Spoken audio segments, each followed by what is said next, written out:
बिहार के सरकारी कार्यालयों में भ्रष्टाचार और रिश्वतखोरी कोई नई बात नहीं है, लेकिन अब ऐसे ही एक मामले में रोसड़ा की डीसीएलआर के ऊपर बड़ी कार्रवाई हुई है और उन्हें नकदी के साथ गिरफ्तार कर लिया गया है।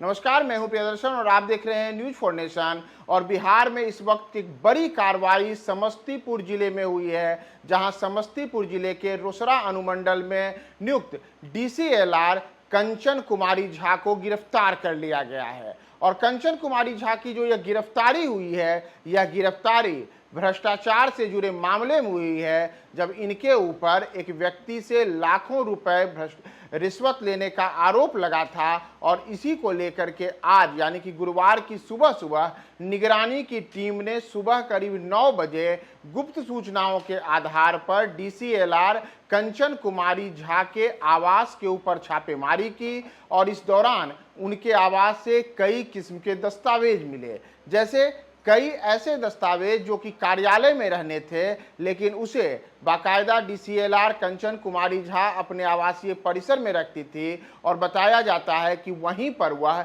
सेटिंग करती थी बिचौलियों के सहारे कि कैसे जो भूमि का दाखिल खारिज है, म्यूटेशन है, उन तमाम चीज़ों को लेकर के आम लोगों से किस प्रकार से पैसे वसूलने हैं और उसके बदले में कितनी राशि लेनी है, ये तमाम चीज़ें वे अपने घर पर ही करती थी। और इसके लिए लाखों रुपए की रिश्वतखोरी की जाती थी।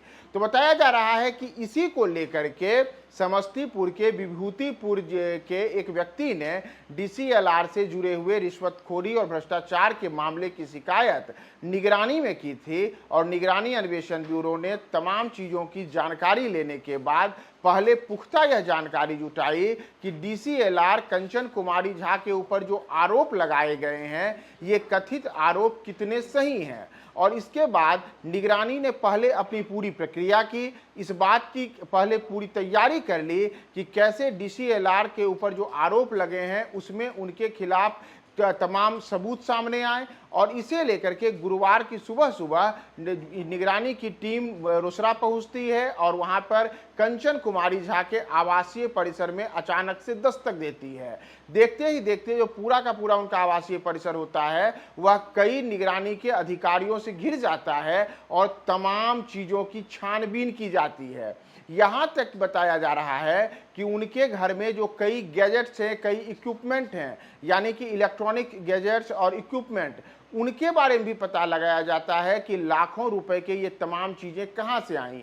और कहा यहाँ तक जा रहा है कि उनके घर में जो मौजूद वॉशिंग मशीन तक है, वह वॉशिंग मशीन तक भ्रष्टाचार के कारण लिया गया, यानी कि रिश्वतखोरी में वॉशिंग मशीन भी किसी ने पहुंचा दिया था, क्योंकि उसके संबंधित दस्तावेज कंचन कुमारी झा के पास नहीं रहने की बातें कही जा रही हैं। तो इतना ही नहीं कि केवल वॉशिंग मशीन ही भ्रष्टाचार में और रिश्वतखोरी में सामने आया है, बल्कि उनके पास से नकदी के रूप में तत्कालिक जो जानकारी है, उसके अनुसार 2 लाख रुपए की जो जानकारी मिली है। साथ ही साथ सूचना यह भी है कि उनके पास से करीब 13 लाख रुपए नगद निगरानी ने जब्त किया है। और इन तमाम चीज़ों की जांच प्रक्रिया अभी भी जारी है कि आखिर डीसीएलआर कंचन कुमारी झा के पास में इतनी बड़ी नकदी कहां से आई, उसका स्रोत क्या है। और साथ ही साथ विभूतिपुर के जिस व्यक्ति ने उनके ऊपर भ्रष्टाचार में रिश्वत लेने का आरोप लगाया था, उस आरोप के तहत और कौन कौन सी चीज़ें हैं जिसे लेकर के कंचन कुमारी झा की भूमिका संदिग्ध है। तो इन तमाम चीज़ों की जांच अभी भी निगरानी कर रही है। और निगरानी के द्वारा जो पूरी जांच प्रक्रिया होगी, उसके बाद बताया जाएगा कि कंचन कुमारी झा को जो गिरफ्तार किया गया है, तो गिरफ्तारी के पहले उनके पास से अंतिम सूचना के तहत क्या क्या चीज़ें प्राप्त हुई हैं और इसमें किस प्रकार से उन्होंने भ्रष्टाचार करके अकूत संपत्ति कमाई है। तो इन तमाम चीज़ों की हम आपको जानकारी देंगे। फिलहाल आपको यह बताकर छोड़े जा रहे हैं कि बिहार के समस्तीपुर जिले के रोसड़ा अनुमंडल की डीसीएलआर कंचन कुमारी झा को भ्रष्टाचार और रिश्वतखोरी के मामले में बिहार के निगरानी अन्वेषण ब्यूरो ने गिरफ्तार कर लिया है।